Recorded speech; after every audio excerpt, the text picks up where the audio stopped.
அஸ்ஸலாமு அலைக்கும் வரஹ்மத்துல்லாஹி வபரகாத்துஹு. அல்ஹம்துலில்லாஹி ரப்பில் ஆலமீன். அஸ்ஸலாத்து வஸ்ஸலாமு அலா ரசூலில் அமீன் வ அலா ஆலிஹி வஸ்ஸஹ்பிஹி அஜ்மஈன். அம்மா பஅத். ரப்பி ஷ்ரஹ் லி ஸத்ரி வ யஸ்ஸிர் லி அம்ரி வஹ்லுல் உக்தத்தம் மின் லிஸானி யஃப்கஹு கவ்லி. ரப்பி யஸ்ஸிர் வ லா துஅஸ்ஸிர். இன் உரீது இல்லல் இஸ்லாஹ் மஸ்ததஅது மா தௌஃபீக் இல்லா பில்லாஹ் அலைஹி தவக்கல்து வ இலைஹி உனீப். அளவில்லா கருணையாளன் நிகரில்லா அன்புடையவன் அல்லாஹ்வின் பெயரை கொண்டு ஆரம்பம் செய்கிறேன். அன்புக்குரிய எனதருமை சகோதரர்களே, விதி தொடர்பான ஒரு கேள்வி நம்முடைய குழுமத்தில் சிறிது நாட்களுக்கு முன்பாக கேட்கப்பட்டது. அது ஒரு நீண்ட பதிலை தேவைப்படுகிற கேள்வி என்பதனால் அதை நம்ம பிற்படுத்தணும். மறுபடியும் அது 2-3 முறை நினைவூட்டப்பட்டிருக்கிறது. பரக்கல்லாஹு ஃபீக்கும். இந்த கேள்வியை பொறுத்தவரையில் ஒரு முக்கியமான கேள்வி. காரணம் என்னவென்றால், இந்த கேள்வியை இஸ்லாத்தின் மீது சந்தேகம் கொள்வதற்காக வேண்டி இஸ்லாத்தின் ஆதாரங்களை தவறாக அணுகி அதனால் எழுப்பப்பட்டிருக்கின்ற ஒரு கேள்வி. இந்த கேள்வியுடைய தலைப்பை நம்ம பார்க்கிற போது, மார்க்கத்தின் ஆதாரங்கள் தவறாக விளங்கி அதன் அடிப்படையில் கேட்கப்பட்ட கேள்வி என்பதை நாம் புரிந்து கொள்ளலாம். ஏனென்றால் தலைப்பை எப்படி கொடுக்கப்பட்டிருக்குன்னு பார்த்தீங்கன்னு சொன்னா, தலைவிதியை நம்புகிற முஸ்லிம்களே, தலைவிதி எப்போது எழுதப்பட்டது?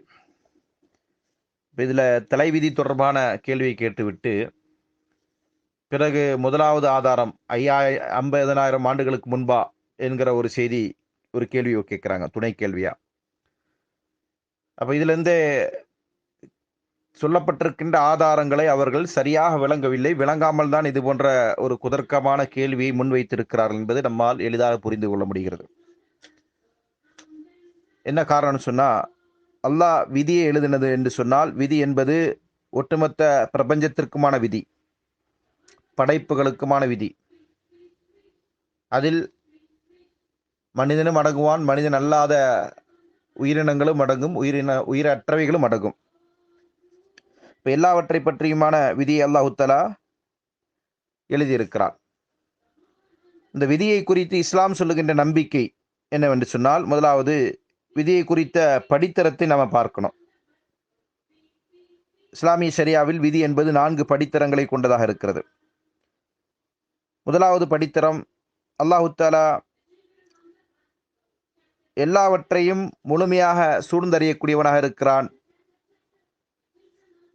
அவனுடைய அறிவில் இந்த பிரபஞ்சத்தில் இருக்கக்கூடிய அனைத்தும், வானம், பூமி, சூரியன், சந்திரன், இப்படி எண்ணற்ற கோள்கள், அதில் இருக்கக்கூடிய அணு அளவிற்கான பொருள்கள் அனைத்தையுமே அல்லாஹ் என்ன செஞ்சிருக்கிறான்?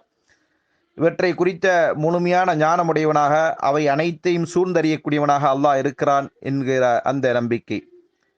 அதே போன்று அந்த படைப்புடைய தன்மை என்ன, அதனுடைய ஆயுள் என்ன, அதனுடைய முடிவு எப்போது, அந்த படைப்புகள் எதை செய்ய இருக்கிறார்கள் என்பதை பற்றி அனைத்தையும், அதனுடைய அசைவுகளையும், அதனுடைய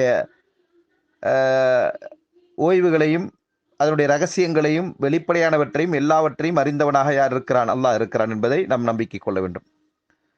இரண்டாவது படித்தரம், இந்த விதியை ஒட்டுமொத்தமாக அல்லாஹ் தஆலா எழுதி வைத்து விட்டான். முதலாவது, அல்லாஹ் விதியை குறித்து அறிந்தவனாக இருக்கிறான். இரண்டாவது, படைப்புகளுடைய விதியை அல்லாஹ் தஆலா என்ன செய்துட்டான்? எல்லாவற்றையும் எழுதி பாதுகாத்து விட்டான். மூன்றாவது படித்தரம், அல்லாஹ்வுடைய நாட்டத்தின் அடிப்படையில் தான் அனைத்தும் நடந்தேறும். அவனுடைய ஆற்றல் பரிபூர்ணமானது.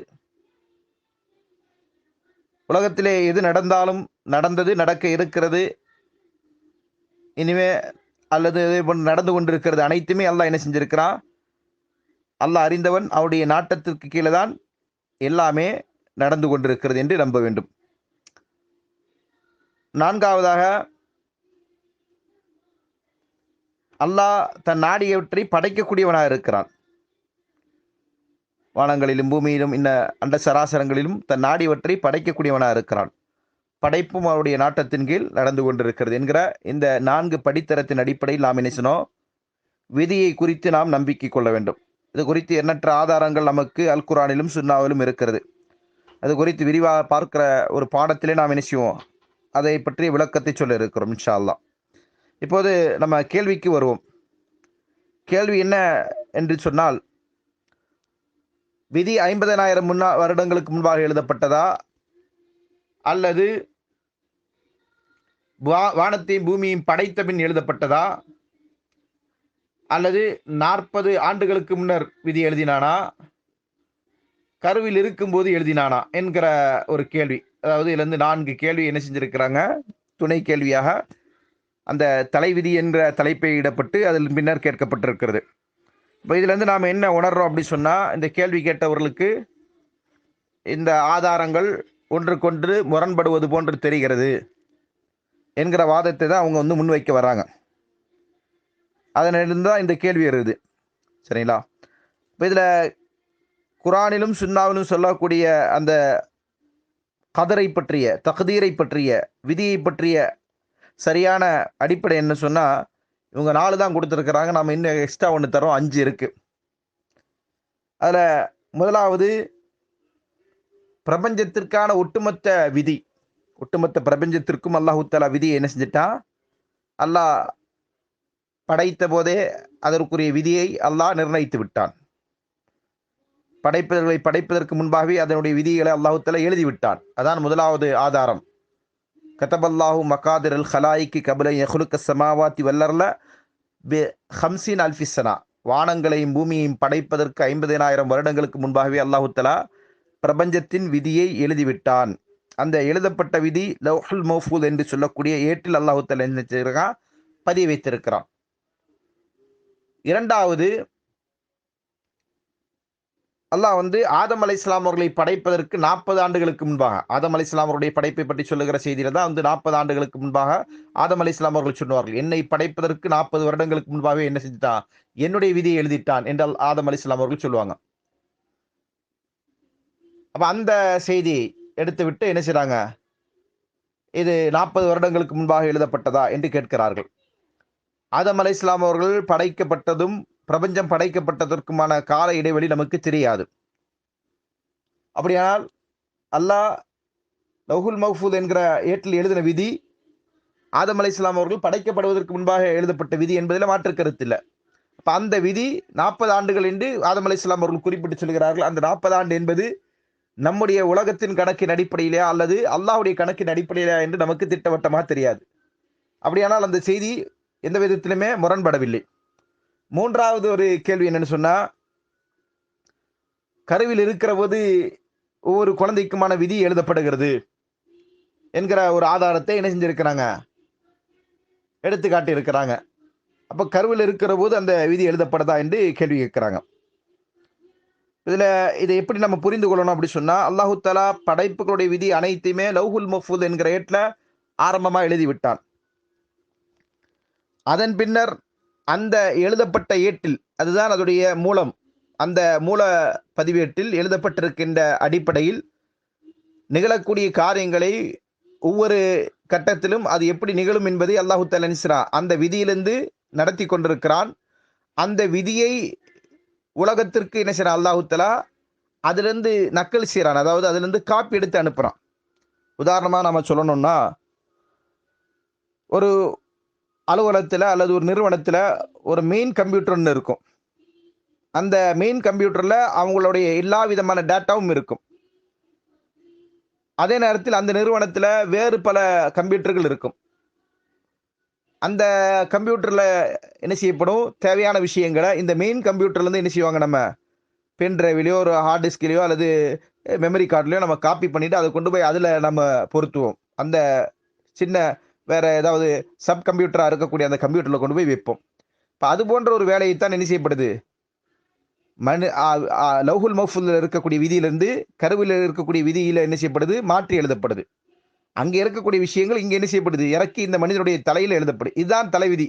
இதுக்கு முன்னாடி உள்ளதெல்லாம் தலைவிதி கிடையாது. அதை வந்து அவங்க புரியாம தான் அந்த தலைப்பிட்டு இருக்கிறாங்க.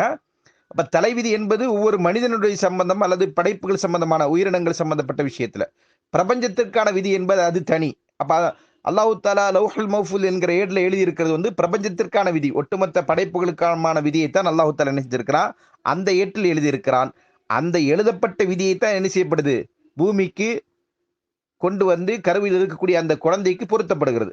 அதுல இன்னும் நான் என்ன செஞ்சேன், உங்க 4 தான் கொடுத்திருந்தாங்க, 5வது பாயிண்ட் சொன்னோம் இல்லையா, அது ஆண்டுதோறும் நடக்கக்கூடிய காரியங்களை அல்லாஹ் என்ன செய்றான், ஒவ்வொரு ஆண்டிலும் தீர்மானிக்கிறான். அதான் லைலத்துல் கத்ருடைய இரவு என்பது. அந்த லைலத்துல் கத்ருடைய இரவில் என்ன செய்றாங்க, மலக்குகள் அல்லாஹ்வுடைய கட்டளை கொண்டு பூமியை நோக்கி இறங்கி வருகிறார்கள். அது எங்க இருக்கக்கூடிய விதிதான், லௌஹுல் மஹ்ஃபூஸ் என்று சொல்லக்கூடிய அந்த பாதுகாக்கப்பட்ட ஏட்டில் எழுதப்பட்டிருக்கிற விதிதான். இப்ப இறைவனை பற்றி அறியாததன் காரணமாக இவங்க என்ன செய்றாங்க, இறைவன் ஒரு விஷயத்தை நடந்து முடிந்தாதான் தெரியும், அல்லது அந்த நேரத்துல தான் அவன் அதை குறித்து சிந்திக்கக்கூடியவனா இருக்கிறான் என்ற தவறான ஒரு கண்ணோட்டத்தின் அடிப்படையில் தான் இது போன்ற கேள்வி கேட்டிருக்கிறாங்க. படைப்புகளை எல்லாம் படைப்பதற்கு பல்லாயிரம் வருடங்களுக்கு முன்பாகவே இறைவன் என்ன செஞ்சுட்டான், விதியை, ஏன்னா படைப்புகளை பற்றி முழுமையா அறிந்தவன் தான் படைப்பாளன். அப்படி இல்லாதவன் படைப்பாளனா இருக்க முடியாது. அப்ப அந்த படைப்பாளனுக்கு எல்லாவற்றை குறித்த ஞானமும் இருக்கிற என்கிற காரணத்தினால அந்த விதியை அவன் என்ன செஞ்சுட்டான், ஏற்கனவே எழுதி பாதுகாத்து விட்டான். இந்த பாதுகாக்கப்பட்ட ஏற்றிலிருந்து என்ன செய்யப்படும், காலகட்டத்திற்கு தகுந்தது மாதிரி, நேரங்களுக்கு தகுந்த மாதிரி அங்கிருந்து அது காப்பி பண்ணப்பட்டு அது எங்கே அது கொண்டு போய் சேர்க்கப்படணுமோ அந்த இடத்துல சேர்க்கப்படும். இந்த வேலையை செய்யறதற்கு தான் அல்லாஹ் என்ன செஞ்சிருக்கிறான், மலாய்க்கா என்கிற, அதாவது வானவர்கள் என்கிற ஒரு படைப்பை அல்லாஹ் வைத்திருக்கிறான்.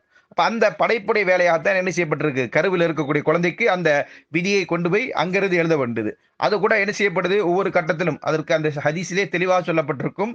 முதல் கட்டத்தில் அந்த கரு எப்படி இருக்கிறது என்பதை பற்றி என்ன செய்வாங்க, அந்த கருவை என்ன செய்யப்பட்டிருக்கும், கண்காணிக்கின்ற மலக்கு அந்த செய்தியை சொல்லிக் கொண்டிருப்பார்கள். அதோடைய கடைசி கட்டத்தை மட்டும் தான் இவங்க என்ன செய்றாங்க, அதுல ஹைலைட் பண்ணியிருக்கிறாங்க. மொத்தமா அந்த செய்தியில என்ன வரும், 40 நாளா, முதல் 40 நாளா இறைவா இது ஒரு கருவா இருக்கிறது, பிறகு இது ஒரு ஒட்டி கொண்டிருக்கக்கூடிய ஒரு பொருளா இருக்குது, ஒரு சதைப்பண்டமா மாறிவிட்டது என்று என்ன செய்வாங்க, ஒவ்வொரு கட்டத்திலும் அதை குறித்து வானவர்கள் என்ன செய்வாங்க, இறைவனிடத்துல சொல்லிக் கொண்டிருப்பார்கள். பிறகு அந்த மூன்றாவது கட்டத்தில், மூன்றாவது 40 என்ன செய்யப்படும், அதற்கு ஆன்மா ஊதப்படுகிற நேரத்தில் தான் அதற்கு என்ன செய்யப்படும், அந்த பிள்ளை, அந்த குழந்தை, அந்த மனிதன் அது எப்படி இருக்க வேண்டும் என்பதை குறித்து இறைவன் என்ன செய்வான் சொல்லுகின்ற அடிப்படையில் அந்த விதியை அவர்களுக்கு என்ன செய்வாங்க, அந்த மனிதனுக்கு பொருத்தப்படும். இது ஏற்கனவே எழுதப்பட்ட விதியை தானே தவிர புதிய விதி இல்லை. ஏற்கனவே எழுதப்பட்டு லௌஹுல் மஹ்ஃபூஸ் என்கிற ஏட்டில் இருக்கக்கூடிய விதி அங்கிருந்து என்ன செய்யப்படுது, இங்க பூமிக்கு டிரான்ஸ்ஃபர் பண்ணப்படுது.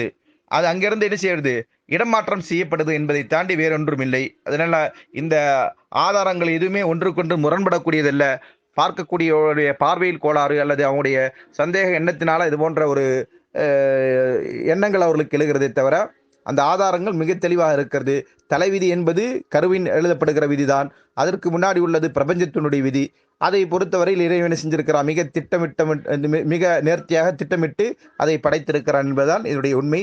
அல்லாஹ் மிக அறிந்தவன். அஸ்ஸலாமு அலைக்கும் வரஹ்மத்துல்லாஹி வபரகாத்துஹு.